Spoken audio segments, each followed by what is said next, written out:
Ma famille m'a écarté du mariage de ma sœur, me disant fauteur de troubles. Mon père a prédit, jamais de mariage heureux. 3 semaines après, j'épousais un célèbre milliardaire de la tech. La une était spectaculaire. Mon téléphone a explosé, 55 appels manqués. J'étais à mi-chemin sur le pont de l'Alma quand mon téléphone a sonné. Le vrombissement de la circulation en cette fin de soirée m'enveloppait, les phares traçant des lignes lumineuses sur le pavé parisien humide. Le nom de Mamie Odette s'est affiché sur l'écran et, pendant une fraction de seconde, j'ai cru qu'elle appelait simplement pour prendre des nouvelles de ma semaine, comme elle le faisait toujours. J'ai appuyé sur le bouton vert et porté le téléphone à mon oreille. Sa voix tremblait, douce mais hésitante. « Comment te sens-tu, ma chérie ? Un peu mieux depuis le mariage ? » Mes mains se sont crispées si vite sur le volant que le cuir a grincé sous mes paumes. « Le mariage, ai-je demandé, la voix plus sèche que je ne l'aurais voulu. « Mamie, quel mariage ?» Silence. Juste le son de sa respiration changeante au bout du fil. Et puis les mots qui m'ont fendu en deux. « Ta sœur Amélie, elle s'est mariée le week-end dernier. Une grande cérémonie. Tout le monde était là.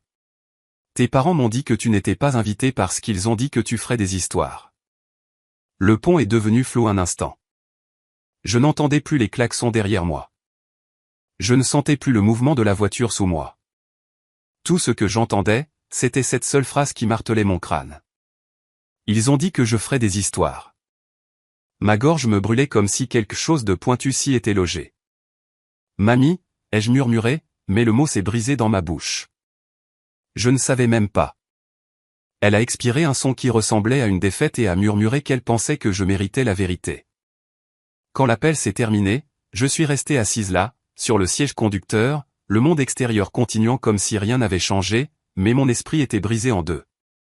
Je me suis rangé sur le bas-côté, le cœur battant trop vite pour continuer à conduire. Les voitures passaient à toute vitesse, leurs pneus crachant de l'eau. Mais tout ce que je pouvais voir, c'était ces images que je n'avais même pas encore vues. Amélie dans sa robe de dentelle. Mes parents rayonnants, des coupes de champagne levées bien haut, et moi, effacé. Pas oublié, pas négligé, délibérément effacé. J'ai serré le volant jusqu'à ce que mes jointures blanchissent. Mes parents avaient toujours trouvé des moyens de me rabaisser, mais ceci était la preuve finale. Ils ne m'avaient pas seulement exclu d'un dîner ou d'une conversation. Ils m'avaient découpé d'un souvenir qui vivrait à jamais. Quand j'ai finalement réussi à redémarrer, mes yeux me piquaient tellement que je devais cligner des yeux à travers un voile de l'armée de feux arrière. Le temps d'arriver à mon appartement, les lumières de la ville semblaient plus froides que jamais. Je n'ai même pas pris la peine d'allumer la lampe. J'ai jeté mes clés sur le comptoir et je me suis effondré sur le canapé, mon téléphone encore lourd dans ma main. Instagram brillait dans l'obscurité. Mon doigt a hésité, tremblant, mais j'ai appuyé quand même. La première image m'a frappé comme une gifle. Amélie, sous un lustre de cristal, son voile descendant en cascade dans son dos, mon père à ses côtés, le torse bombé de fierté, ma mère portant les mains à ses lèvres, des larmes brillant comme si c'était l'apogée de sa vie. La légende disait « famille parfaite ». Je me suis mordu l'intérieur de la joue si fort que j'ai senti le goût du sang. Famille parfaite. Où étais-je dans cette perfection ? J'ai fait défiler. Des tables et des tables drapées de soie, des parents souriant à l'appareil photo. Des cousins que je n'avais pas vus depuis des années. Des voisins de Neuilly-sur-Seine qui me faisaient signe quand j'allais à l'école. Chaque visage familier. Chaque visage, sauf le mien. Il ne s'agissait pas seulement du mariage. C'était clair comme le sel de mes propres larmes qui me piquaient les lèvres. C'était la confirmation de ce que je savais depuis des années. Au plus profond de mon estomac, dans la famille Lefebvre, j'étais jetable. Des souvenirs que j'avais enfouis remontaient comme des fantômes dans le noir. Je me suis revu à 9 ans, debout à côté de mon père à la fête foraine. Amélie l'avait supplié de participer à un concours de minimis et il l'avait conduite à 2 villes de là, acclamant son nom si fort que les autres parents se retournaient pour regarder. Elle avait remporté la 2e place et il l'avait hissée sur ses épaules, proclamant qu'elle était destinée à de grandes choses. Ce matin-là, je tenais un ruban du concours d'orthographe. 1re place. Personne n'avait demandé. Personne n'avait applaudi. Au lycée, j'avais pris l'habitude de disparaître. Amélie flottait dans les couloirs, populaire et admiré, le rire la suivant comme un parfum, tandis que je passais mes nuits à la bibliothèque, courant après les bonnes notes comme si c'était de l'oxygène. Quand ma lettre d'acceptation à la Sorbonne est arrivée avec une bourse complète, j'avais couru à la maison, le cœur battant à tout rompre, seulement pour entendre mon père marmonner « Bien pour toi », avant de se replonger dans la section des sports. Ma mère avait souri distraitement, me demandant si je serais à la maison le week-end pour conduire Amélie à ses répétitions. La douleur de ce moment ne m'a jamais quitté. Ni ce Thanksgiving où je me suis levé pour annoncer une promotion au travail, seulement pour que mon père me coupe la parole et félicite Amélie pour avoir décroché un nouveau client dans son agence de relations publiques. Les applaudissements qui avaient suivi m'avaient écrasé plus que le silence n'aurait jamais pu le faire. Maintenant, des années plus tard, assise seule dans mon appartement parisien, fixant la lueur des photos de la famille parfaite d'Amélie, je sentais ces mêmes applaudissements résonner à mes oreilles. Mais cette fois, ce n'était pas la tristesse qui me remplissait. C'était quelque chose de plus dur, de plus chaud. Ils m'avaient catalogué comme la faiseuse d'histoire. Ils avaient dit que je gâcherais la journée. Ils avaient dit que je n'avais pas ma place. Mes lèvres se sont tordues en un sourire amer, même si mes yeux brûlaient. Si c'était le rôle qu'ils voulaient que je joue, peut-être que je le jouerais, mais pas de la manière qu'ils attendaient. J'ai repoussé mon téléphone et pressé mon front dans mes mains. Les mots de mon père résonnaient des profondeurs de ma mémoire, des mots qu'il avait répétés à chaque occasion. Tu n'auras jamais un mariage heureux. Personne ne te supporterait. J'ai laissé la douleur persister une dernière inspiration, puis j'ai levé le regard vers la fenêtre sombre où mon reflet me fixait. La bague en diamant à ma main gauche a capté un éclat de lumière de la rue. La bague que personne dans ma famille n'avait même remarqué. Le secret sur lequel il ne s'était jamais soucié de poser des questions. Un rire, bas et sec, s'est échappé de mes lèvres. Ils m'avaient rayé de leur histoire. Très bien, mais la mienne n'était pas terminée. S'ils pensaient que je passerais ma vie effacée, ils n'avaient aucune idée de qui j'étais vraiment. La voix de mon père a de nouveau résonné dans mon crâne. Tu n'auras jamais un mariage heureux. Mais j'ai murmuré dans le silence de mon appartement. Une promesse à moi-même. Regarde-moi faire. La lumière matinale de Paris filtrait, pâle, à travers mes stores, donnant au mur de mon appartement un gris délavé. J'étais assise à la table de la cuisine avec une tasse de café qui refroidissait dans mes mains, mais mon estomac était trop noué pour avaler ne serait-ce qu'une gorgée. Mon téléphone était face contre le comptoir. Pourtant, je pouvais sentir son poids m'attirer, me défiant de vérifier à nouveau, de voir les photos sans fin d'un mariage auquel je n'avais jamais été invité.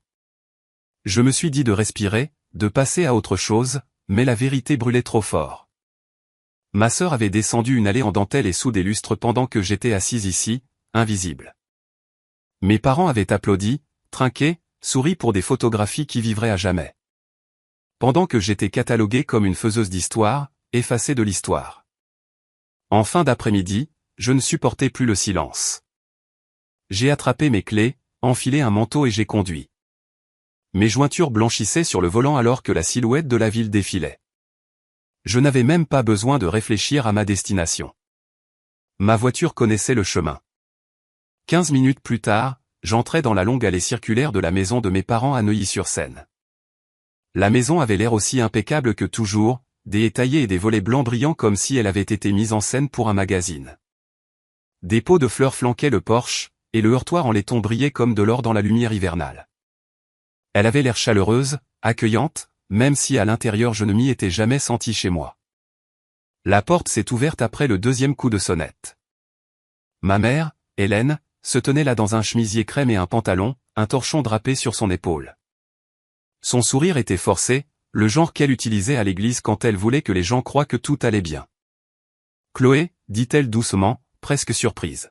« Qu'est-ce que tu fais ici » Je suis entré sans répondre, l'odeur familière d'ail et d'oignon flottant depuis la cuisine. Ma poitrine était serrée, mais ma voix est sortie stable. Pourquoi personne ne m'a dit qu'Amélie se mariait ? Le torchon se tordit dans ses mains. Ses lèvres se sont entr'ouvertes, se sont refermées, puis se sont rouvertes. Ma chérie, nous pensions que tu ne voudrais pas être dans une si grande foule. Tu n'as jamais aimé ce genre d'événement. Un rire sec m'a échappé, résonnant dans le couloir. Vous avez décidé pour moi. Vous m'avez effacé parce que c'était plus facile que de me laisser exister dans votre petite image parfaite. Des pas lourds ont retenti sur le parquet et mon père est apparu du salon. Charles Lefebvre, les lunettes perchées bas sur son nez, l'expression déjà dure comme de l'acier. Qu'est-ce qui se passe? Pourquoi élèves-tu la voix dans ma maison? Je me suis tourné vers lui, le souffle tremblant, mais mes mots féroces. Dis-moi pourquoi je n'ai pas été invité. Sa mâchoire s'est contractée. Il a jeté un regard à ma mère, puis de nouveau à moi, les yeux comme des lames. Tu veux la vérité? Parce que tu aurais tout gâché. Amélie méritait sa journée sans que tu fasses une scène. Nous devions la protéger, et protéger notre réputation. Le sol a semblé basculer sous moi. J'ai cligné des yeux, abasourdi, même si une partie de moi l'avait toujours su. Vous pensez que j'aurais tout gâché? Tout ce que je voulais, c'était être là. Je suis sa sœur.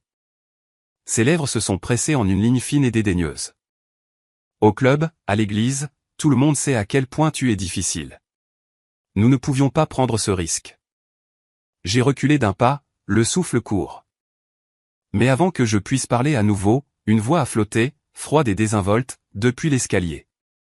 Honnêtement, c'était un soulagement de ne pas t'avoir là.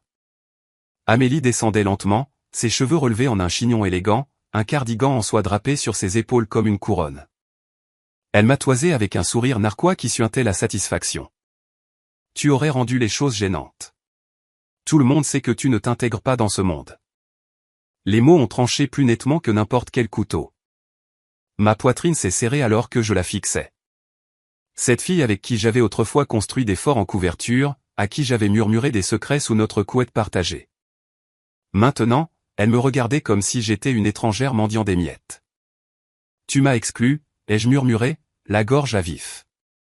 Tu t'es assuré que je ne sois même pas une pensée secondaire. Son sourire s'est courbé cruellement. C'était mieux comme ça. Le silence qui a suivi était lourd. Ma mère tordait le torchon dans ses mains, son regard allant de l'une à l'autre comme si elle voulait arrêter l'hémorragie mais ne savait pas comment. L'expression de mon père ne s'est pas adoucie une seule fois. Puis, comme pour enfoncer le couteau plus profondément, il a gloussé sous son souffle, secouant la tête comme si j'étais une enfant faisant une crise. Sois sérieuse, Chloé. Tu ne te marieras jamais. Ce n'est pas en toi. Les mots ont frappé avec la force d'un coup de poing. Pendant des années, j'avais avalé leurs affronts, me convainquant que si je réussissais plus, si je travaillais plus dur, ils me verraient peut-être. Mais c'était là, exposé, leur jugement final et impitoyable. Quelque chose en moi s'est calmé. Le tremblement dans mes mains s'est apaisé, mon dos s'est redressé, et ma voix est sortie calme, plus stable que je ne me sentais. Alors n'attendez pas d'invitation pour le mien. La pièce s'est figée. La bouche de ma mère s'est ouverte. Ses yeux étaient grands de choc. Le sourire narquois de mon père a vacillé, bien qu'il ait essayé de le masquer avec dédain. Amélie a cligné des yeux, sa suffisance se fissurant un instant avant de se durcir à nouveau. Je n'ai pas attendu leur réponse. J'ai tourné les talons, mes chaussures sonnant fort contre le parquet ciré, et j'ai ouvert la porte. Ma mère a appelé mon nom, doucement, presque suppliante, mais je ne me suis pas arrêté. L'air du soir a frappé mon visage, frais et pur comparé au poison à l'intérieur. J'ai descendu les marches du porche, la poitrine haletante. Derrière moi, un rire léger flottait de la maison, aussi tranchant et cruel que jamais. En glissant dans ma voiture, j'ai saisi le volant et fixé les fenêtres illuminées de la maison à laquelle je n'avais jamais appartenu. La lumière du Porsche brillait comme un phare pour tout le monde sauf moi. J'ai démarré le moteur, mon reflet pâle dans le rétroviseur, mais mes yeux étaient différents maintenant, plus durs, plus clairs. Pour la première fois depuis des années, j'ai vu de la détermination me fixer en retour. Le trajet de retour vers la ville s'est estompé dans les lumières des rues, mon cœur battant au rythme des pneus sur l'asphalte. Leurs mots résonnaient encore, tu ne te marieras jamais. Tu n'as pas ta place. Tu es une faiseuse d'histoire. Mais sous la douleur, quelque chose de féroce se déployait dans ma poitrine. J'ai baissé les yeux vers la bague en diamant, scintillant faiblement à mon doigt. Le seul secret qu'il n'avait jamais pris la peine de remarquer. Un sourire, amer et triomphant, s'est dessiné sur mes lèvres. Ils verront, ai-je murmuré dans la nuit. Ils verront à quel point ils avaient tort. De retour dans mon appartement, le silence m'oppressait comme un autre jeu de murs. J'ai laissé tomber mes clés sur le comptoir et je me suis enfoncé dans le canapé, la bague à ma main gauche captant la faible lueur du lampadaire extérieur. Je l'ai tourné lentement, sentant le poids du diamant, la promesse qu'il contenait. Il n'avait même pas remarqué. Tous ces dîners, ces vacances, ces après-midi gênants, quand ma mère demandait si je voyais quelqu'un, et que j'en disais peu, la vérité était là, sur ma main, brillant à la vue de tous, et il ne s'en était jamais assez soucié pour regarder. J'ai penché ma tête en arrière contre les coussins, la poitrine douloureuse. Pendant des années, j'avais gardé Julien secret pour eux. Non pas parce que j'avais honte, mais parce que je savais comment ça se passerait. Moquerie, comparaison, une remarque cinglante pour me rappeler que je ne serais jamais Amélie. Mais maintenant, assise ici dans le noir, j'ai réalisé que j'en avais fini de me cacher. J'ai fermé les yeux, et le souvenir de ma première rencontre avec Julien est revenu comme un baume. Deuxième année à la Sorbonne. L'amphithéâtre était bondé de 200 étudiants, le professeur débitant des diapositives sur l'offre et la demande. Mon stylo crissait furieusement, désespéré de suivre, quand un bout de papier plié a atterri sur mon cahier. Surprise, je l'ai ouvert. Un graphique soigneusement dessiné me fixait, les lignes plus nettes que celles du projecteur. En bas, une note, on dirait que vous travaillez plus dur que le professeur. Je me suis retourné et il était là, un grand gars aux cheveux châtains et aux yeux verts perçants, me souriant comme si nous avions déjà partagé une blague. C'était Julien. Après ça, il semblait apparaître partout. Groupe d'études à la bibliothèque, pause café tardive, session de révision marathon avant les partiels. Il n'était pas comme les autres étudiants en finance qui se pavanaient grâce au nom de leur père. Il respectait le travail acharné. Il me respectait. Quand je lui ai parlé de la bourse qui m'avait amené ici, il n'a pas balayé ça d'un revers de main. Quand mes parents ont oublié d'appeler après que j'ai remporté un prix, il s'est présenté à ma chambre d'étudiant avec un plat d'un traiteur chinois et un sourire qui ne m'a jamais fait sentir petite. Des années plus tard, quand il m'a demandé de l'épouser, ce n'était pas dans une grande démonstration. Nous étions assis dans son appartement chic du Marais, une bouteille de vin à moitié vide entre nous. Il a tendu la main par-dessus le canapé, a glissé la bague à mon doigt, et a dit, « Chloé, je me fiche de ce que le monde pense. Je sais juste que je ne veux pas passer un autre jour sans toi. » Les larmes étaient venues vite, non pas de tristesse, mais de soulagement. Pour une fois, quelqu'un me voyait, non pas comme la faiseuse d'histoire de la famille, non pas comme l'ombre d'Amélie, mais comme quelqu'un qui valait la peine d'être choisi. Le bruit d'une clé dans la serrure m'a tiré de mes souvenirs. La porte s'est ouverte et Julien est entré, desserrant sa cravate, sa veste jetée sur une épaule. Ses yeux ont immédiatement trouvé les miens. En deux enjambées, il était à côté de moi, écartant une mèche de cheveux de mon visage. « Journée difficile » a-t-il demandé doucement. J'ai laissé échapper un rire qui s'est brisé sur les bords. C'est une façon de le dire. Il s'est assis à côté de moi, son bras s'enroulant autour de mes épaules, m'ancrant. « Raconte-moi. » Les mots ont jailli plus vite que je ne l'aurais cru possible. L'appel tremblant de mamie, les photos en ligne. Les visages froids de mes parents. La déclaration cruelle de mon père que je n'aurais jamais un mariage heureux. Chaque phrase semblait être du verre quittant ma gorge. Quand j'ai eu fini, la pièce était lourde de silence, rompue seulement par le bourdonnement du réfrigérateur. Julien n'a pas interrompu. Il a juste tenu ma main, son pouce traçant des cercles sur ma peau, me laissant me défaire sans jugement. Finalement, il a parlé, la voix stable. Ils n'ont pas le droit de te définir. Ils ne l'ont jamais eu. Les larmes brûlaient derrière mes yeux, mais je ne les ai pas combattues. Je me suis appuyé contre lui, m'imprégnant de la chaleur de quelqu'un qui ne me voyait pas comme un fardeau. Pour eux, je ne suis rien, ai-je murmuré. Sa mâchoire s'est contractée. Il a levé ma main gauche, le diamant captant la faible lumière. Alors nous n'avons pas besoin d'eux. Quand le moment viendra, quand nous nous tiendrons devant les gens qui nous aiment, nous choisirons qui mérite d'être là. J'ai fixé la bague, la promesse qu'elle portait. Pendant des mois, je m'étais accroché à des bribes d'espoir que ma famille me verrait enfin. Mais ici, Julien m'offrait quelque chose de différent, la liberté. J'ai serré sa main, une étincelle de force naissant dans ma poitrine. Il a souri de ce sourire constant qui m'avait porté à travers chaque tempête et a embrassé le sommet de ma tête. Le reste de la soirée s'est passé dans un calme qui ne semblait pas lourd. Nous avons commandé à dîner mais avons oublié de manger. Nous sommes restés assis avec la télévision murmurant en arrière-plan, son bras autour de moi, ma respiration ralentissant enfin. Le chaos de ma famille bourdonnait faiblement dans mon esprit, mais il ne semblait plus être le centre de mon monde. Plus tard, quand nous nous sommes couchés, ces mots ont rejoué dans ma tête. Nous choisirons. Pour la première fois, l'idée d'un mariage ne ressemblait pas à un rêve que je n'atteindrais jamais. C'était comme un vœu attendant d'être accompli, un jour où je me tiendrais droite et déciderais qui avait gagné le droit d'en être témoin. Et je savais sans aucun doute que certains visages ne seraient pas là.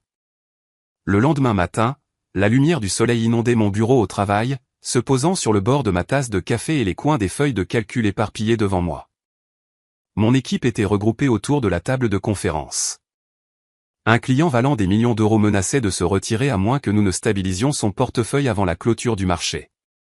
Je me tenais à la tête de la table, ma voix stable alors que je leur expliquais une nouvelle stratégie, déplacer les ressources ici, couvrir l'exposition là, appeler le client directement pour les rassurer que nous étions déjà en train d'exécuter.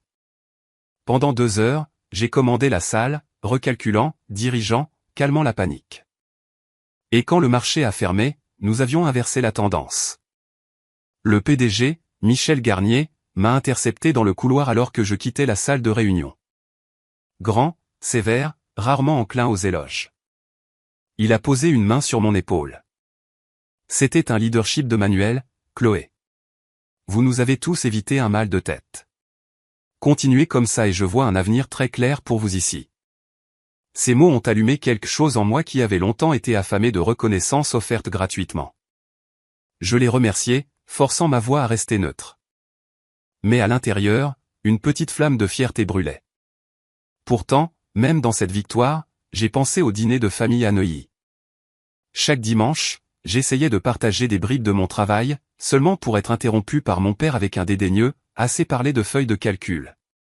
Laisse Amélie nous parler de son gala.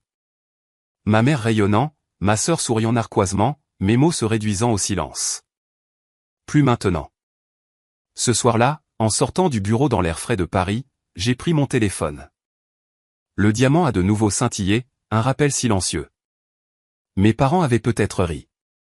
Mon père m'avait peut-être dit que je ne me marierais jamais, mais la vérité était déjà sur mon doigt. Il n'avait aucune idée de ce qui allait arriver. Je me suis arrêté sur le trottoir, la ville bourdonnant autour de moi, et j'ai murmuré dans le crépuscule. On verra bien qui aura le dernier mot. Le bureau sentait encore faiblement le café brûlé et l'encre d'imprimante quand je suis entré le lendemain matin, serrant mon sac d'ordinateur plus fort que d'habitude. Les conversations se sont tues à mon passage, non par manque de respect, mais parce que les murmures sur le mariage glamour d'Amélie avaient déjà atteint mes collègues. Je pouvais les entendre. Tu as vu les photos? Cette salle de bal était incroyable.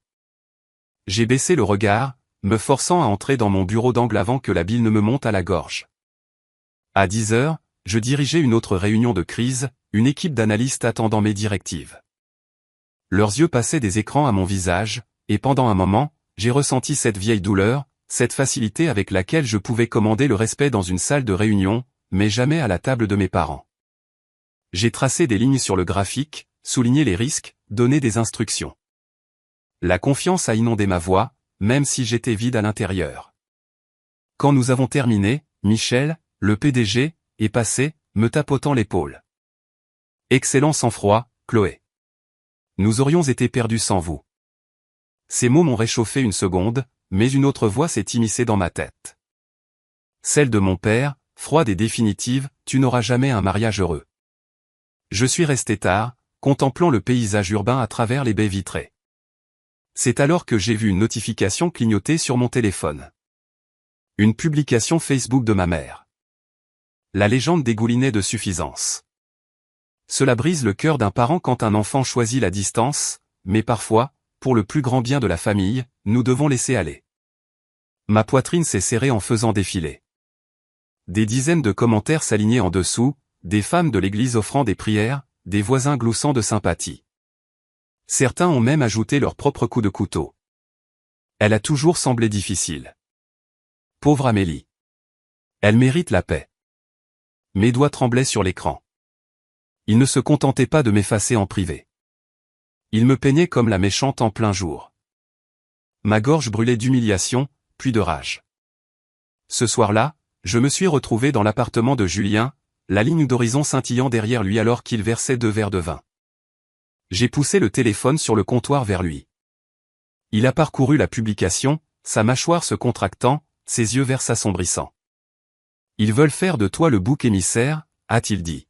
« Mais tu n'as pas à te battre à leur manière. » Qu'est-ce que je suis censé faire? Ma voix s'est brisée. Rester silencieuse pendant qu'il me crucifie? Il a posé le verre et m'a attiré près de lui. Parfois, la meilleure vengeance n'est pas de crier plus fort. C'est de vivre si bien qu'ils s'étouffent avec leurs propres mensonges. Son calme m'a stabilisé, mais à l'intérieur, je tremblais encore. Pour une fois, cependant, je l'ai cru. 2 nuits plus tard, il m'a emmené à Cannes pour rencontrer son père. Le domaine des Rousseau ressemblait plus à un musée qu'à une maison, des arches en pierre, des pelouses tentaculaires, une fontaine à l'entrée scintillant sous le clair de lune.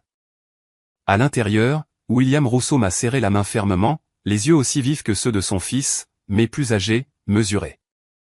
Nous nous sommes assis dans un bureau tapissé de livres reliés en cuir. « Je vais être direct », dit-il en joignant les mains. « Julien me dit que votre famille est compliquée. » J'ai ri amèrement. C'est une façon de le dire. Son regard a tenu le mien, stable, sans ciller. Alors dites-moi, Chloé, les voulez-vous à votre mariage? La question m'a prise au dépourvu. Mon souffle s'est bloqué dans ma poitrine. Un instant, j'ai vu le sourire narquois de mon père, je l'ai entendu déclarer que je ne me marierai jamais. J'ai vu ma mère transformer la vérité en performance, ma sœur souriant narquoisement en posant en soi. Non, ai-je dit finalement, ma voix ferme même si mes mains tremblaient sur mes genoux. Il ne mérite pas cette place. William s'est penché en arrière, un lent sourire se formant. Bien. Parce que le moment venu, je veux que vous descendiez cette allée en sachant que vous avez choisi qui se tenait à vos côtés. Et vous aurez le soutien total de cette famille pour que cela se produise. Quelque chose s'est détendu dans ma poitrine, fragile mais réel. Un sentiment d'être ancré, choisi non par obligation, mais par respect. De retour à Paris quelques jours plus tard, j'étais assise à ma propre table de cuisine. Des enveloppes étalées devant moi. Les noms que j'aimais coulaient facilement de mon stylo. Mamie Odette, tante Marguerite, les cousines qui m'avaient glissé des mots secrets d'encouragement lors des dîners de fête. Mais quand j'ai cherché les noms de mes parents, ma main s'est figée.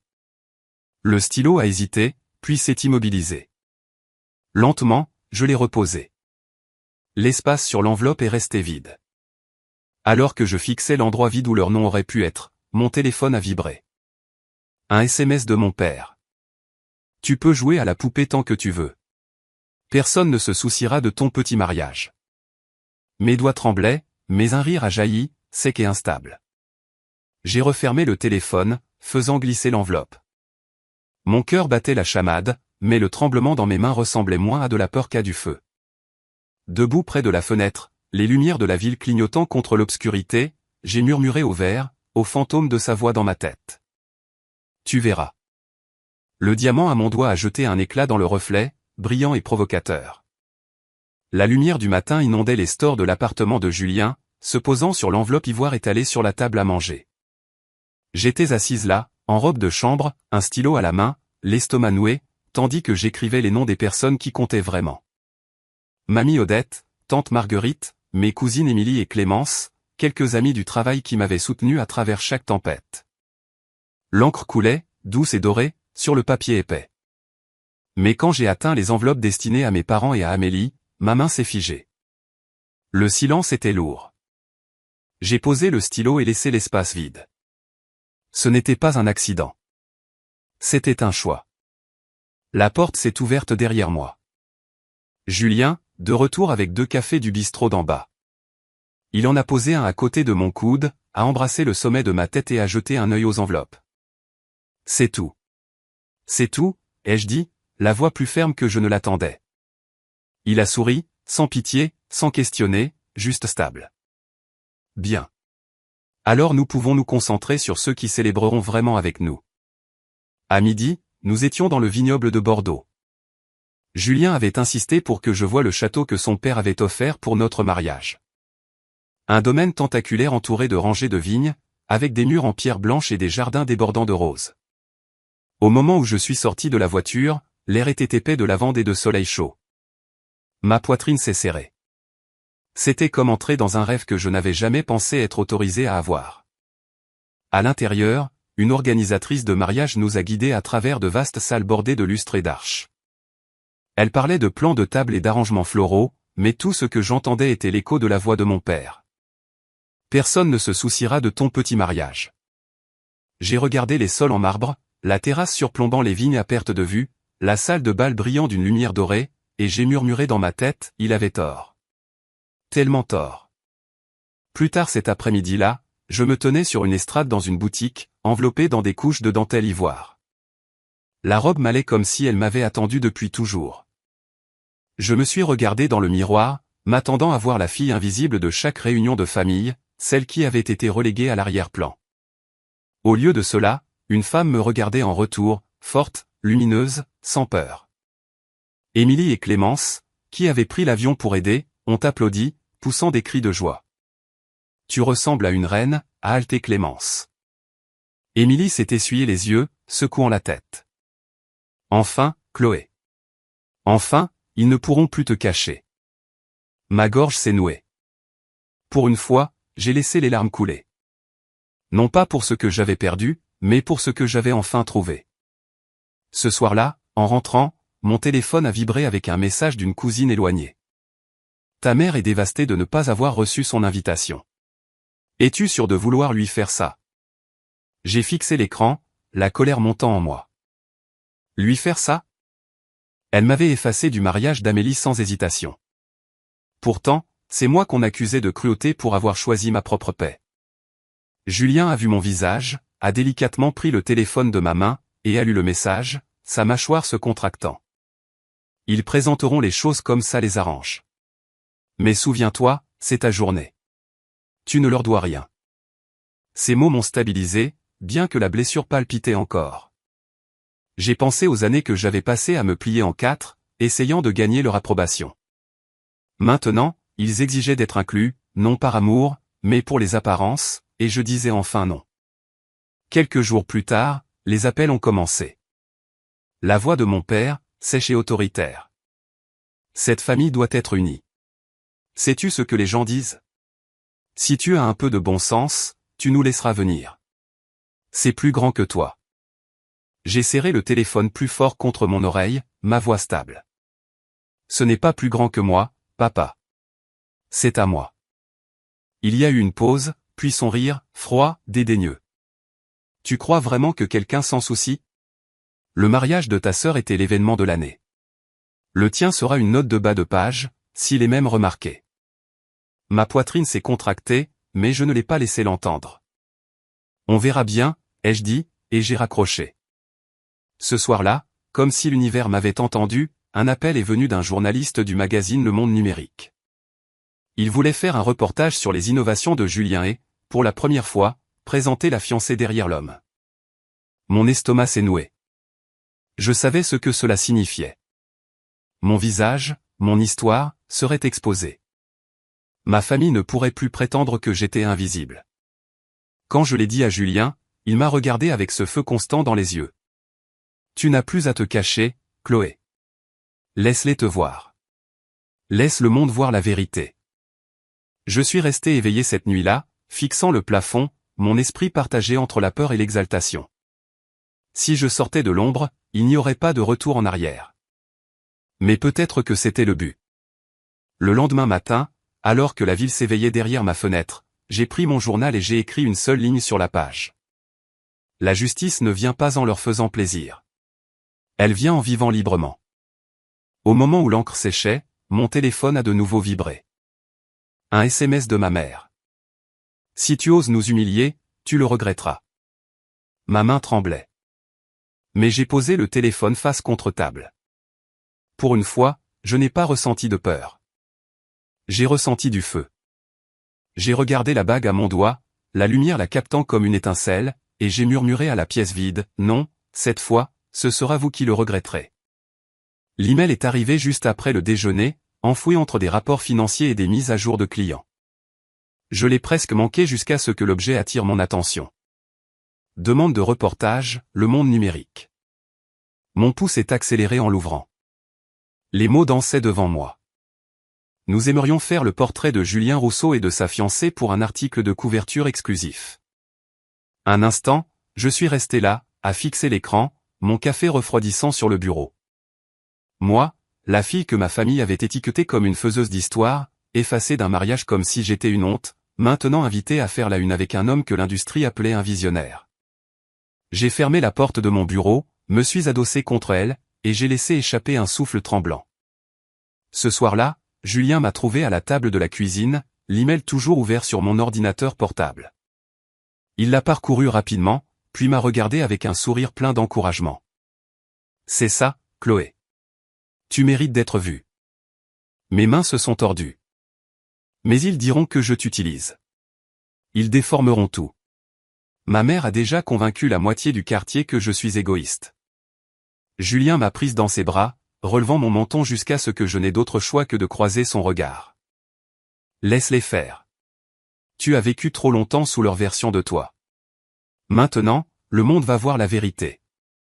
2 semaines plus tard, nous nous tenions sur les marches en pierre du château Rousseau à Bordeaux, les appareils photo crépitant dans toutes les directions. Des stylistes ajustaient mes cheveux, épinglaient la robe de soie à ma taille, et me plaçaient à côté de Julien tandis que le photographe aboyait des instructions. L'odeur des roses flottait dans l'air, le vignoble s'étendant, vert et infini, derrière nous. « Parfait, Chloé », dit le photographe en baissant son appareil. « Vous avez le genre de visage qui raconte une histoire. Ne vous en cachez pas. » Pour une fois, je n'en avais pas envie. Lors de l'interview, la journaliste a posé des questions sur les innovations de Julien, la trajectoire de son entreprise, sa vision pour l'avenir. Puis son regard s'est tourné vers moi. « Et vous, Chloé ? Comment cela a-t-il été de se tenir à ses côtés à travers tout cela ?» J'ai hésité, mais la main de Julien a serré la mienne. Ma voix s'est stabilisée. Je sais ce que c'est d'être négligé, rejeté. Mais Julien ne m'a jamais laissé me sentir petite. Il m'a vu, et ensemble, nous avons construit quelque chose que personne ne peut effacer. Les yeux de la journaliste se sont adoucis tandis qu'elle griffonnait des notes. C'est puissant.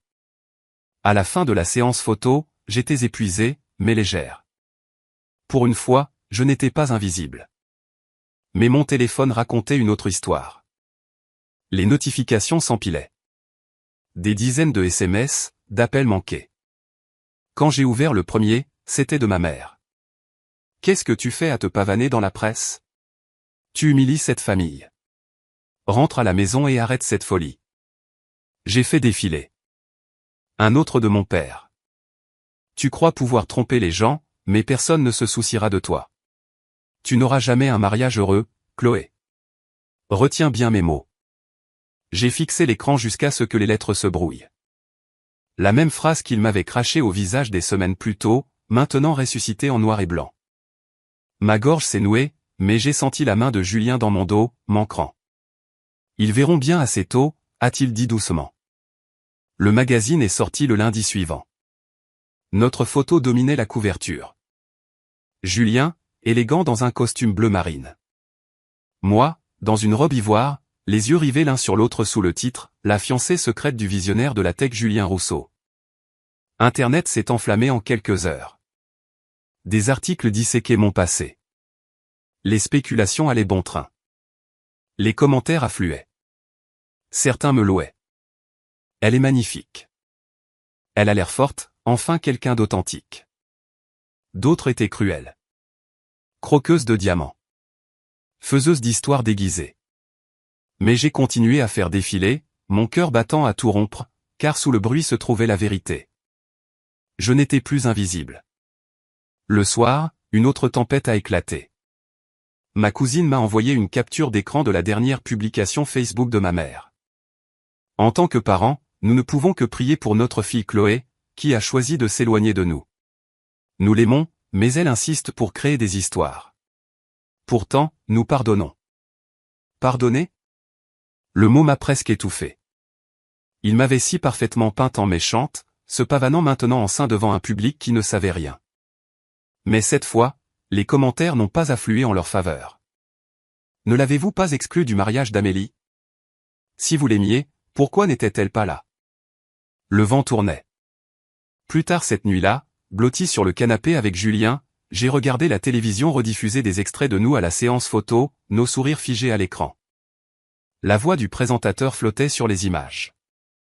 La Parisienne Chloé Lefebvre, autrefois une figure discrète, entre maintenant sous les feux des projecteurs en tant que fiancée du milliardaire Julien Rousseau. Le téléphone a de nouveau vibré. J'ai jeté un œil. 55 appels manqués. Mère, père, Amélie, leurs noms empilés les uns après les autres, implacables.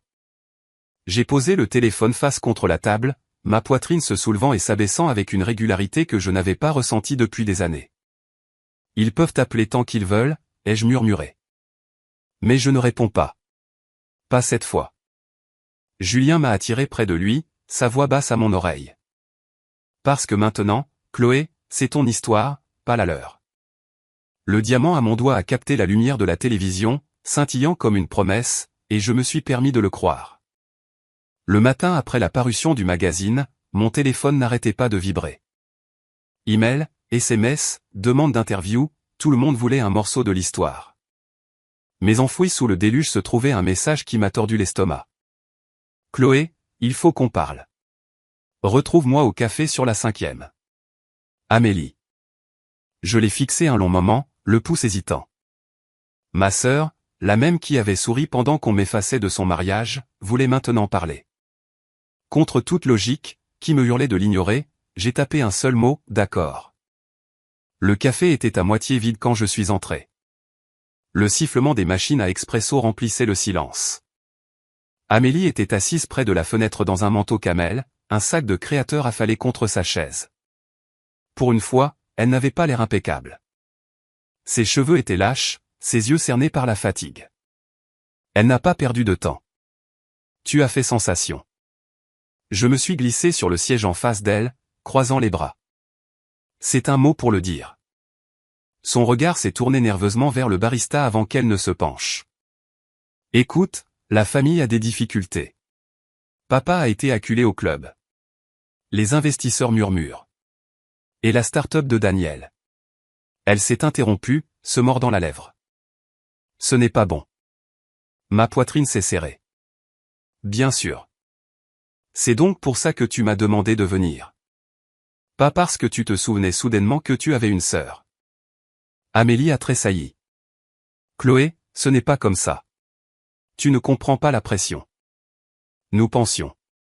Tu pensais que m'exclure rendrait tout plus facile, ai-je lancé. Et maintenant que vous vous noyez, je suis soudainement utile. Elle a dégluti difficilement, les yeux brillants. Si tu pouvais juste parler à Julien ou à son père. Une seule introduction pourrait nous sauver. Je l'ai regardée, stupéfaite par son audace. Tu m'as effacé de ta vie, de ton mariage parfait, et maintenant tu veux que je nettoie tes dégâts. Sa voix s'est brisée. Je dirai à maman et papa de reculer. Je les forcerai à s'excuser. S'il te plaît, aide-nous. Je me suis penché en arrière, un rire amer s'échappant. Des excuses en échange d'un sauvetage financier. Ce n'est pas une famille, Amélie. C'est une transaction commerciale. Ses épaules se sont affaissées, la suffisance qui définissait autrefois son visage remplacé par le désespoir. Mais mon esprit est revenu à cette nuit chez eux. Ces mots froids. C'était mieux comme ça. Je ne l'oublierai jamais. Je me suis levé, enfilant mon manteau. Tu voulais un monde sans moi. Félicitations. Vis dedans. Ses lèvres se sont entr'ouvertes, mais aucun son n'est sorti. Je suis parti, la laissant avec son latin intact et son empire qui s'effondrait. De retour à mon appartement, les appels manqués de mes parents s'empilaient comme une tour de fantômes. Le message vocal de mon père était sec, tranchant. Chloé, ça a assez duré. Arrête de nous embarrasser. Laisse-nous assister à ton mariage et nous pourrons restaurer le nom de la famille. Celui de ma mère suivait, son ton dégoulinant de douceur. Ma chérie, réfléchis bien. Tout sera plus facile si tu nous laisses entrer. Les familles guérissent. Souviens-toi de ça. J'ai appuyé sur supprimer pour chacun d'eux. La gorge nouée. Les familles guérissent. Est-ce que les familles effacent une fille pour en célébrer une autre? Est-ce qu'elle rit en la traitant de faiseuse d'histoire? Ce soir-là, Julien est rentré pour me trouver faisant les 100 pas dans le salon. Ils n'arrêteront pas, lui ai-je dit. D'abord Amélie, maintenant mes parents. Tout ce qu'ils voient, c'est un moyen de pression, pas moi. Il m'a prise dans ses bras. Alors dis non. Tu ne leur dois rien. Je sais, ai-je murmuré, la voix tremblante. Mais une partie de moi veut toujours qu'ils me veuillent pour moi. Julien a relevé mon menton, ses yeux brûlant d'une flamme constante. Chloé, ils ne le feront jamais.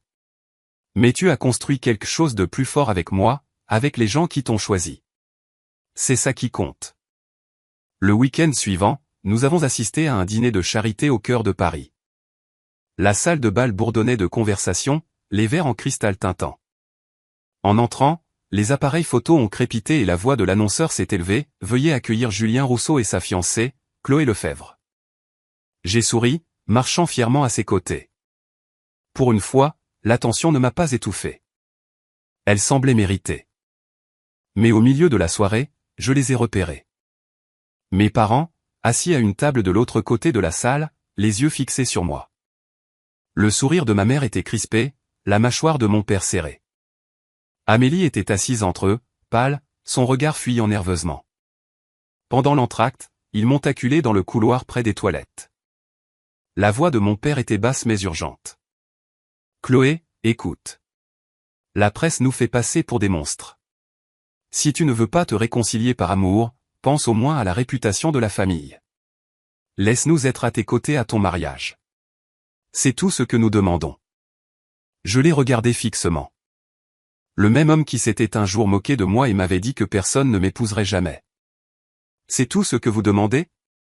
Vous voulez que je répare votre image? Pas ma vie, pas mon cœur, votre image. Ses narines se sont dilatées. Tu es déraisonnable. Non, ai-je dit, ma voix calme et tranchante. Je suis enfin clair. Ma mère a touché mon bras, ses yeux brillants. Chloé, s'il te plaît. Les gens pardonneront si tu nous laisses montrer que nous sommes unis. Tu le regretteras si tu nous exclus. J'ai doucement retiré sa main. J'ai déjà regretté beaucoup de choses, mais plus maintenant. J'ai tourné les talons, qui claquaient contre le marbre, les laissant stupéfaits dans le couloir. Quand je suis retourné dans la salle de bal, Julien attendait. Il a lu la tempête sur mon visage sans poser de questions et a simplement pris ma main. Alors que la musique enflait, il a murmuré, « Tu l'as fait. Tu n'as pas flanché. » Je me suis serré contre lui, ma poitrine se soulevant régulièrement pour la première fois depuis des jours. La vérité était indéniable. Ils avaient besoin de moi maintenant plus que je n'avais jamais eu besoin d'eux. Plus tard cette nuit-là, de retour à la maison, j'ai posé mon téléphone sur la table et je les regardais s'allumer encore et encore avec leurs appels désespérés. Je n'ai pas répondu. Au lieu de cela, j'ai murmuré à la fenêtre sombre. 30 ans à être leur pensée secondaire, et seulement 3 semaines pour inverser la tendance. Ce n'est que le début. La ville brillait à l'extérieur, vivante de possibilités, et pour une fois, je me sentais vivante avec elle. La nuit du Galatec de Paris est arrivée avec un froid qui balayait les quais de Seine.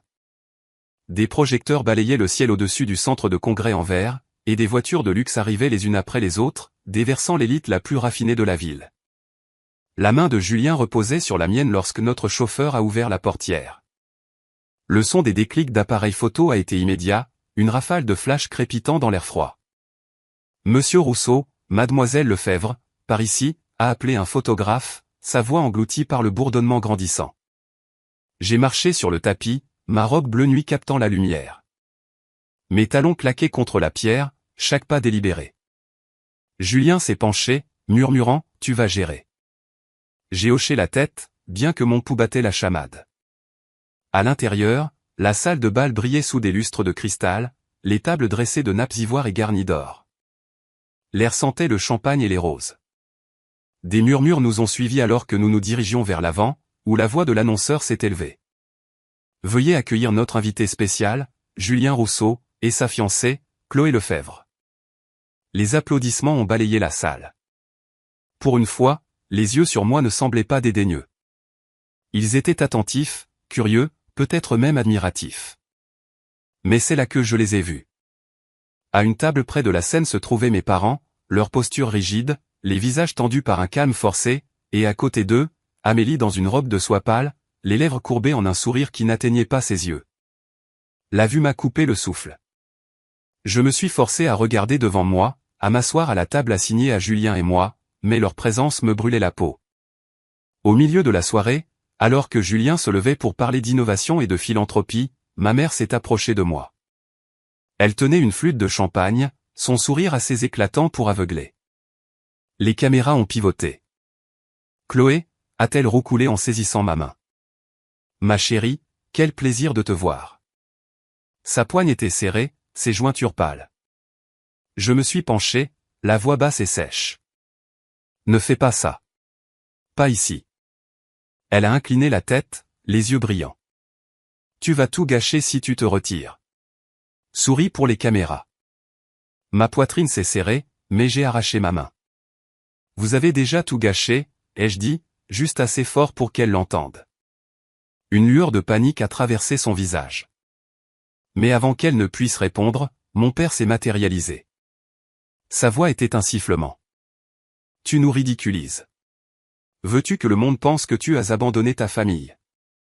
Je l'ai regardé droit dans les yeux, ma voix stable.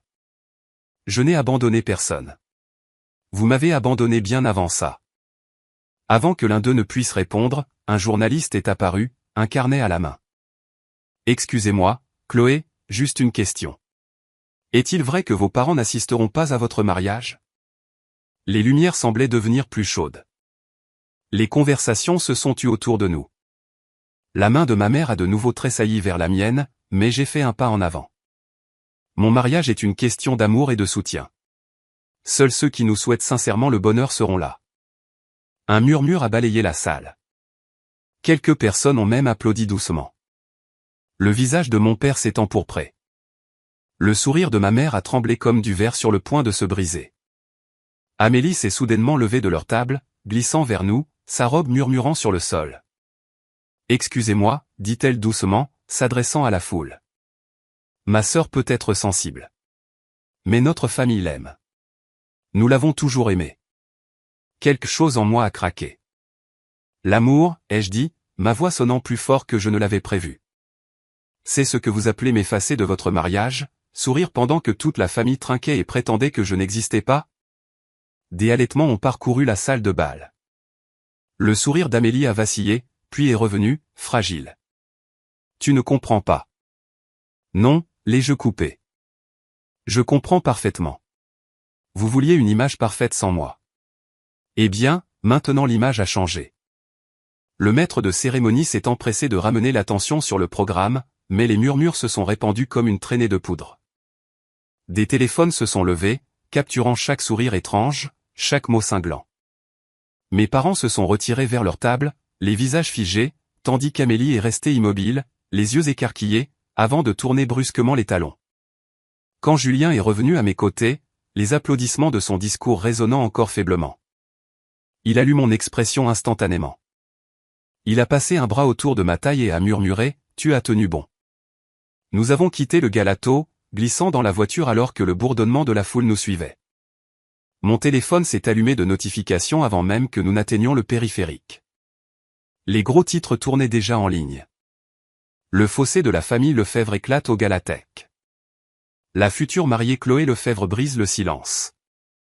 Je me suis penché en arrière contre le siège, le souffle court, le cœur battant. Pendant des années, j'avais avalé mes mots, tenu ma langue, maintenu la paix à mes dépens.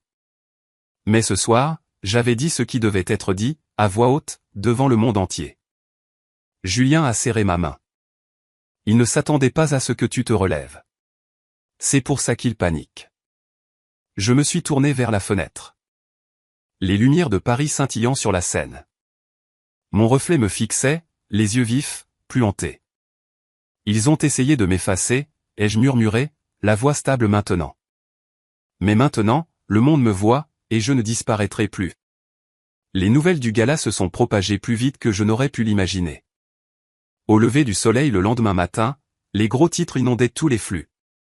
La mariée et faiseuse d'histoire confronte sa famille au gala de Paris. Chloé Lefebvre brise le silence sur sa rupture familiale. Ma photo, le menton levé, les yeux flamboyants, était placardée sur des sites d'information qui n'avaient jamais prononcé mon nom auparavant. Mais je n'étais pas la seule sous les feux des projecteurs. L'entreprise de mon père a été entraînée dans la tourmente.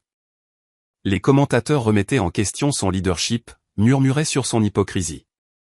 S'il ne peut pas gérer sa propre famille, a écrit un chroniqueur, comment peut-il gérer des partenariats de plusieurs millions d'euros? À midi, un investisseur s'était retiré, citant l'instabilité de sa réputation. Au bureau, les chuchotements me suivaient, mais cette fois, ils n'étaient pas apitoyés. Une collègue s'est penchée alors que je me versais un café. Tu sais, Chloé, je pense que tu as été courageuse.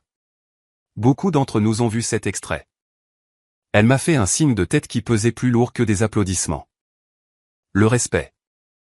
La chose que j'avais poursuivie toute ma vie était enfin mienne, sans qu'il ne me l'accorde.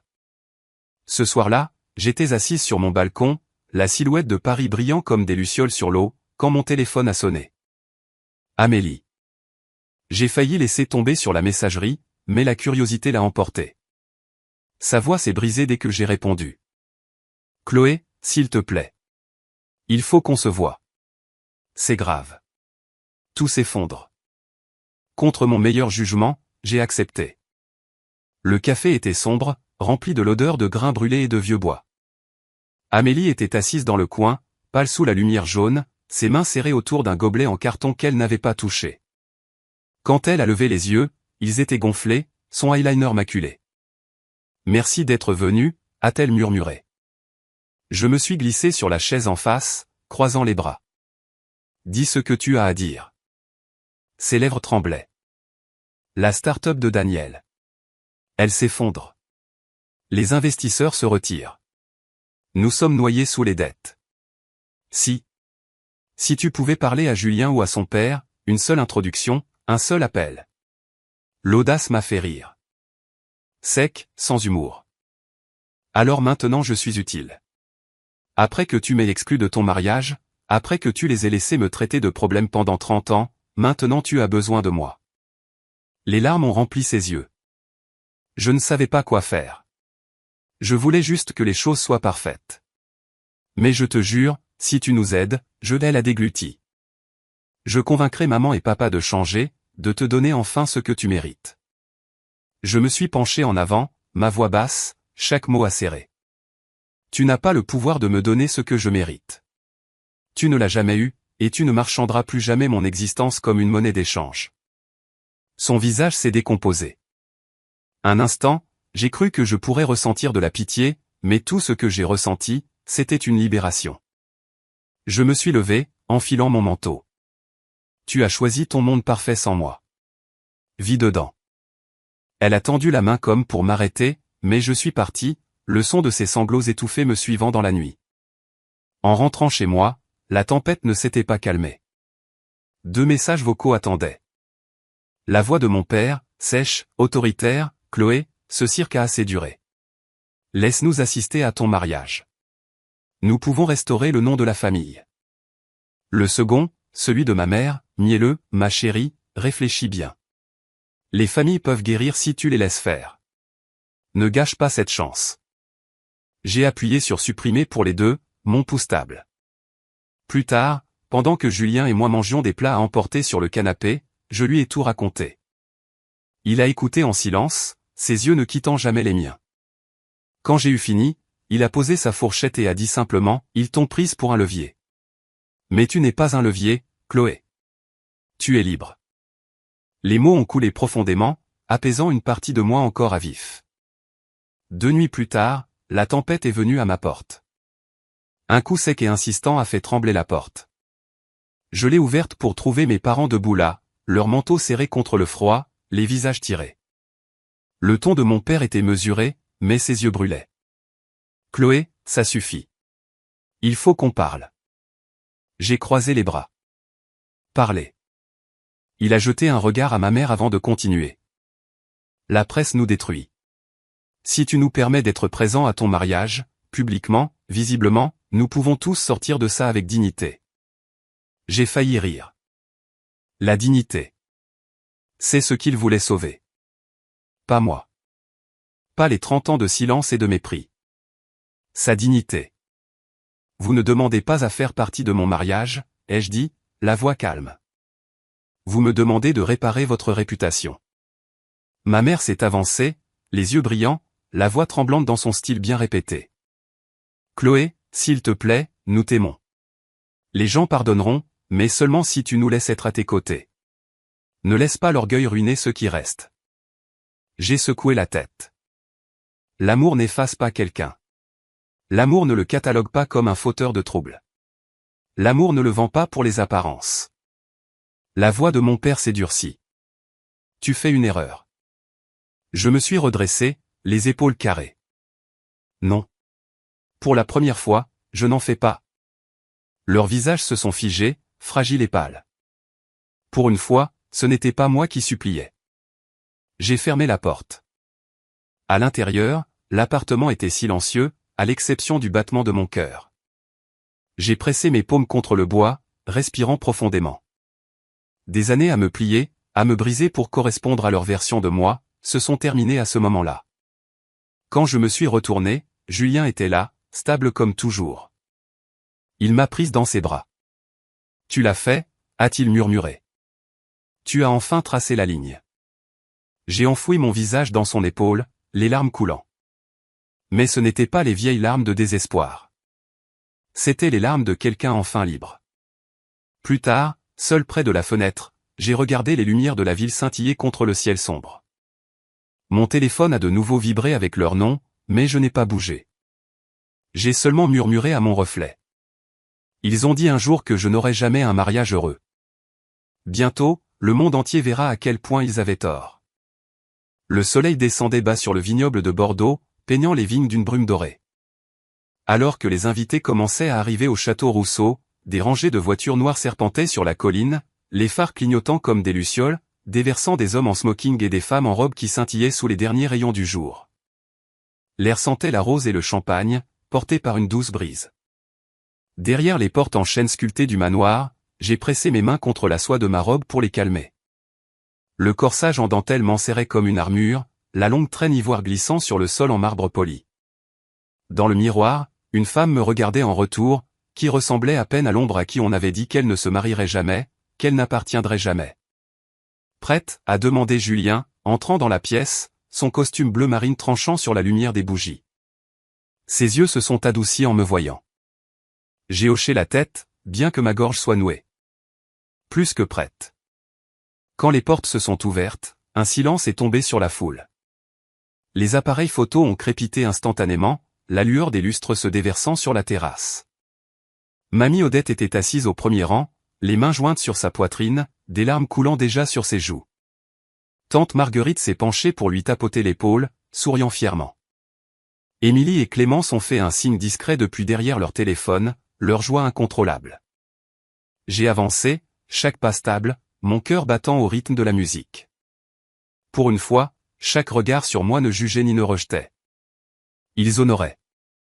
À l'hôtel, Julien a pris mes mains, son sourire manquant comme il l'avait toujours fait. Sa voix était ferme et inébranlable.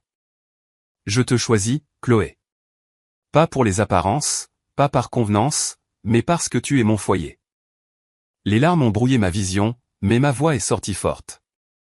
On m'a dit que je n'aurais jamais un mariage heureux, que personne ne voudrait de moi. Mais en me tenant ici avec toi, je sais que c'était un mensonge. Tu es ma preuve. Les mots de l'officiant se sont estompés dans le flot d'applaudissements qui a éclaté lorsque nous avons été déclarés mari et femme. Julien m'a embrassé, longuement et sûrement, et le son des applaudissements a rugi dans la salle. Des feux d'artifice ont crépité à l'extérieur, illuminant le ciel du vignoble en éclats d'argent et d'or. Mais au-delà des grilles, invisibles pour la plupart, je savais qu'ils étaient là. Mes parents et Amélie étaient arrivés, vêtus de leurs plus beaux atours, exigeant d'entrer. La sécurité les a repoussés et ils sont restés debout dans le crépuscule, forcés de regarder de loin notre cérémonie diffusée en direct sur des écrans à l'intérieur. La voix de ma mère, aiguë de désespoir, portait faiblement à travers l'allée de gravier. Ça aurait dû être nous. La mâchoire de mon père s'est contractée, le visage rouge. Elle nous humilie exprès. Mais il n'y avait rien à faire. Pour la première fois de ma vie, le pouvoir était le mien. À l'intérieur, la célébration a pris de l'ampleur. La salle de bal brillait sous les lustres, de longues tables bordées de nappes ivoires, de guirlandes de verdure et de verres pétillants de champagne.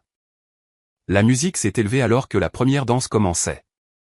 Julien m'a conduite au centre, la foule formant un cercle autour de nous. Sa main à ma taille, son regard fixé sur le mien. Je bougeais avec une légèreté que je n'avais jamais connue. Autour de nous, des amis applaudissaient au rythme. Tante Marguerite rayonnait, mamie Odette tamponnant ses yeux avec un mouchoir en dentelle. Alors que la dernière note s'attardait, les applaudissements ont secoué la pièce. Puis l'animateur s'est avancé, un micro à la main. Mesdames et messieurs, nous avons une annonce spéciale ce soir. Le projecteur s'est allumé, projetant sur le mur du fond. Une couverture de magazine glacé est apparue, fraîchement imprimée. Forbes. La faiseuse d'histoire qui a conquis l'amour et le pouvoir. La couverture montrait Julien et moi, main dans la main, sous l'arche du vignoble. Sourire stable, le diamant à mon doigt brillant sous le soleil. Des halètements ont parcouru la salle, suivis d'acclamations. Je me suis figé, fixant l'image. Moi, sur la couverture d'un magazine qui n'aurait jamais écrit mon nom, me définissant maintenant non pas comme l'échec de ma famille, mais comme une femme qui s'était élevée malgré eux.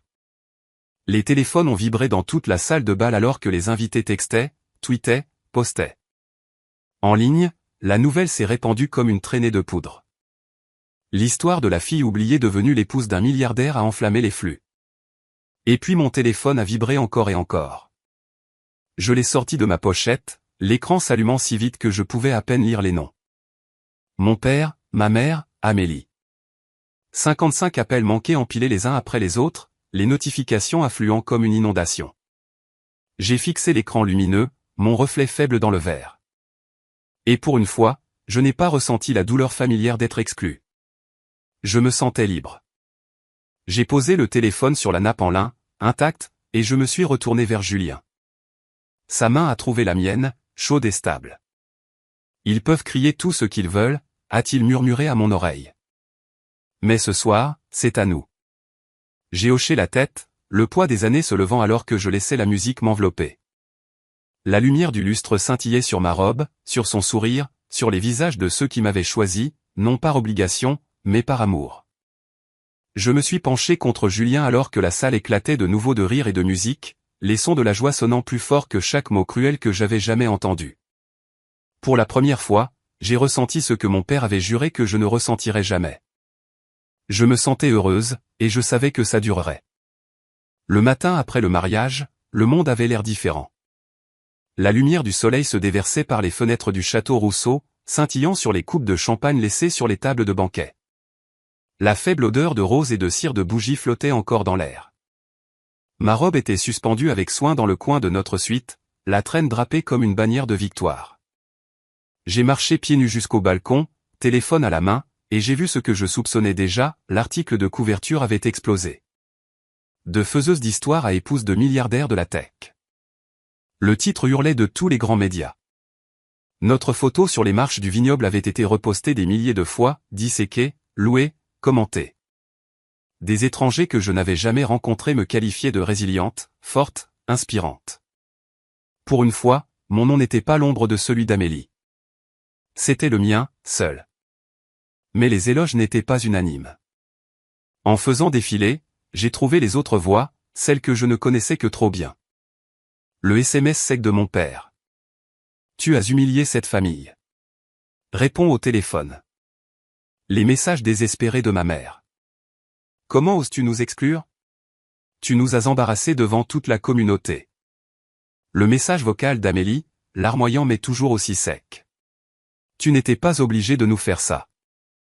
J'ai posé le téléphone sur la balustrade du balcon, le vignoble s'étendant, infini et serein, devant moi. Ils ne comprenaient toujours pas. Rien de tout cela ne les concernait. Plus tard dans la journée, les retombées sont devenues plus claires. L'entreprise de Charles Lefebvre était en tendance pour toutes les mauvaises raisons. Les journalistes tournaient comme des vautours, se demandant si le scandale familial se reflétait sur son leadership. Un membre du conseil d'administration avait démissionné. Un client de longue date s'était retiré d'un contrat. Pour un homme qui se souciait plus de sa réputation que de sa fille, c'était la blessure la plus vive. Hélène ne s'en sortait pas mieux. Son image soigneusement cultivée d'épouse gracieuse et de pilier de l'église s'est fissurée sous l'examen. Des captures d'écran de ses publications Facebook, celles me qualifiant d'égoïste et de dramatique, ont commencé à circuler à côté de photos de moi sur la couverture du magazine. Les commentaires en dessous étaient sans pitié. Quelle mère! Elle a effacé sa propre fille. Maintenant elle veut de la sympathie. Et Amélie, son nouveau mariage brillant avait déjà perdu de son éclat. La start-up de Daniel s'est effondrée sous le poids de dettes impayées, les investisseurs pointant l'instabilité familiale comme une raison de plus de se retirer. Leur manoir, acheté sur des promesses de succès, était maintenant en vente. J'ai observé tout cela se dérouler, non avec joie, mais avec un calme étrange et lourd. Le karma avait fait ce que je n'aurais jamais pu faire. Le soir, mon téléphone a de nouveau sonné. Cette fois, c'était un appel vidéo. Contre toute logique, j'ai répondu. Leurs visages sont apparus, tous les trois ensemble. Les yeux de ma mère étaient rouges, la mâchoire de mon père serrée. Amélie, pâle et tirée. Un instant fugace, j'ai vu le portrait de famille que nous aurions pu être si les choses avaient été différentes. Mais alors mon père a parlé. Chloé, dit-il sèchement, ça suffit. Cette querelle nous détruit. Si tu nous réintègres, si tu nous laisses apparaître à tes côtés, nous pourrons sauver ce qui reste. J'ai ri doucement, secouant la tête. Voilà. Pas un mot d'amour, juste la réputation, juste sauver les apparences. Ma mère s'est penchée en avant, sa voix tremblante. Nous t'aimons, ma chérie. Les gens peuvent pardonner, mais seulement si tu nous laisses être à tes côtés. Ne laisse pas l'orgueil ruiner ce qui reste de cette famille. J'ai senti Julien se placer derrière moi, sa main reposant sur mon épaule, silencieux mais stable. J'ai regardé dans la caméra, croisant leurs regards un par un. Vous n'avez pas seulement manqué un mariage. Vous avez manqué des années d'occasion, chaque concours d'orthographe, chaque bourse, chaque promotion. Vous m'avez insulté, exclu, catalogué comme un problème. Et maintenant que vous avez perdu le contrôle, vous vous attendez à ce que je vous le rende. Non. J'en ai fini. Les lèvres d'Amélie tremblaient. Chloé, s'il te plaît. Non, ai-je dit fermement. Tu as choisi ton camp quand tu étais dans cette salle de bal sans moi. Maintenant, je choisis le mien. J'ai mis fin à l'appel. Leurs visages ont disparu, remplacés par le reflet silencieux du mien. Un long moment, je suis restée assise là, le souffle court, le cœur battant. Puis Julien m'a prise dans ses bras. Tu l'as fait, a-t-il murmuré. Tu t'es enfin libérée. J'ai enfoui mon visage contre sa poitrine, les larmes coulant. Mais ce n'étaient pas les vieilles larmes d'invisibilité. C'étaient de nouvelles larmes de libération. Plus tard cette nuit-là, j'ai appelé Mamie Odette. Elle a décroché à la première sonnerie, sa voix chaude même à travers les grésillements. Oh, ma chérie, j'ai vu les photos. Tu étais radieuse. J'ai dégluti, la gorge nouée. Mamie, ils ont appelé. Ils voulaient que je les laisse revenir. Elle a soupiré. Le genre de soupir qui portait des décennies de sagesse. La famille, c'est ceux qui sont là, Chloé. Pas ceux qui exigent une place quand ça les arrange. Tu as trouvé la tienne maintenant. Ne l'oublie pas. J'ai fermé les yeux, laissant ces mots m'imprégner. Elle avait raison. Ma famille n'était pas celle qui avait essayé de m'effacer. C'était celle qui se tenait à mes côtés sans condition. Julien, mamie, tante Marguerite, mes cousines, mes amis. Quand j'ai raccroché, je suis retourné sur le balcon. Le ciel nocturne s'étendait, large, les étoiles scintillant comme des promesses au-dessus. En bas, les vignes bruissaient doucement, stables et enracinées, tout comme je me sentais enfin. Mon père a dit un jour que je n'aurais jamais un mariage heureux. Ce soir, en glissant ma main dans celle de Julien et en sentant la bague briller sous la lumière des étoiles, je savais qu'il avait eu tort depuis le début. J'avais non seulement un mariage, mais une vie de mon propre choix, et c'était quelque chose qu'il ne pourrait jamais me reprendre. 3 semaines après le mariage, le château Rousseau était de nouveau calme, ses jardins ne bourdonnant plus de photographes ou d'invités, mais vivant du son plus doux des chants d'oiseaux et du bruissement des feuilles.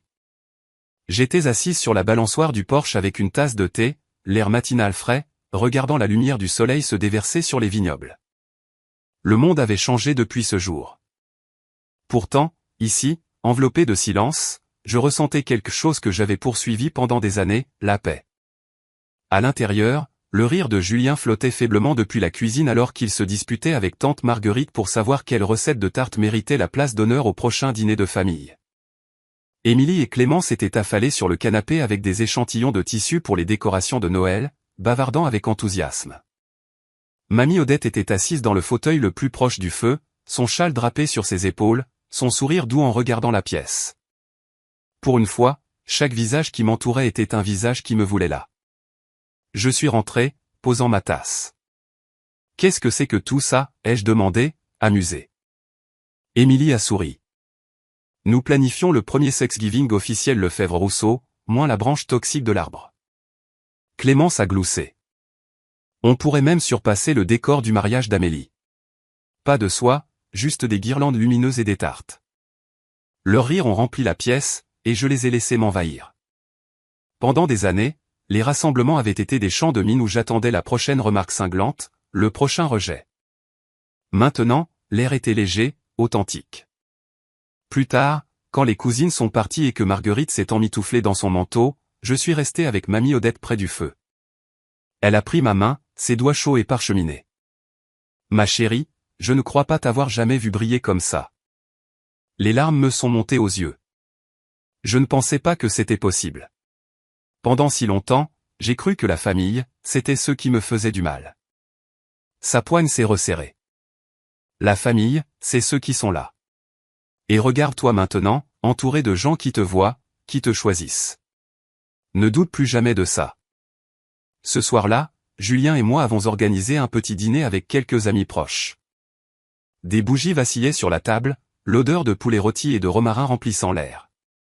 Alors que les assiettes étaient débarrassées, Julien s'est levé, un verre à la main. « Je veux porter un toast », a-t-il dit, sa voix ferme mais pleine de chaleur. Son regard a trouvé le mien à travers la table. À Chloé. Elle m'a montré, et je pense à nous tous, que la force ne consiste pas à crier le plus fort ou à se plier pour correspondre au moule de quelqu'un d'autre. C'est de se tenir debout même quand les gens les plus proches de vous essaient de vous abattre. Elle n'est pas seulement ma femme. Elle est ma partenaire, mon égale, ma preuve que l'amour l'emporte sur la cruauté. La pièce a éclaté en applaudissements. Mes joues brûlaient, mais mon cœur se gonflait. Pour la première fois, les mots à mon sujet n'étaient pas acérés ou dédaigneux. Ils étaient fiers, respectueux. Après le dîner, je me suis éclipsé sur le balcon. L'air de la nuit était frais, légèrement parfumé à la lavande. Je me suis appuyé contre la balustrade, laissant le calme s'installer. Mon téléphone a vibré dans ma poche. Un autre message d'Amélie. Si je change vraiment, me donneras-tu une chance ? Un jour. Je l'ai fixé un long moment, le cœur lourd mais stable. Je n'ai pas répondu. Le pardon, peut-être un jour, mais pas aujourd'hui. Pas tant que la blessure était encore à vif. Ce soir ne les concernait pas. Il concernait la vie que je construisais sans leur approbation. Julien m'a rejointe, passant un bras autour de ma taille. À quoi penses-tu ? Je lui ai montré le message, puis j'ai posé le téléphone face contre la balustrade. Je n'ai pas besoin de répondre. Pas maintenant. Il a embrassé ma tempe, murmurant. Exactement. C'est notre histoire, pas la leur. Les étoiles scintillaient au-dessus, infinies et indifférentes au chaos en bas. J'ai pensé à toutes les années où les mots de mon père m'ont hanté. Tu n'auras jamais un mariage heureux. Ce soir, avec le bras de Julien autour de moi et les rires de nos amis résonnant à l'intérieur, je savais que la malédiction avait été brisée bien avant. En allant me coucher, j'ai ouvert mon journal et j'ai écrit « La famille n'est pas le sang. La famille, c'est l'amour donné librement, le respect mérité et l'appartenance choisie. » À ceux qui m'écoutent maintenant, je veux dire ceci. Si on vous a déjà dit que vous n'étiez pas assez, si vous avez déjà été rejeté ou réduit au silence par ceux qui auraient dû vous chérir, souvenez-vous que vous avez le droit de choisir qui mérite votre cœur. Vous n'êtes pas ce qu'il vous appelle. Vous êtes ce que vous construisez, ce que vous aimez, ce pourquoi vous vous battez.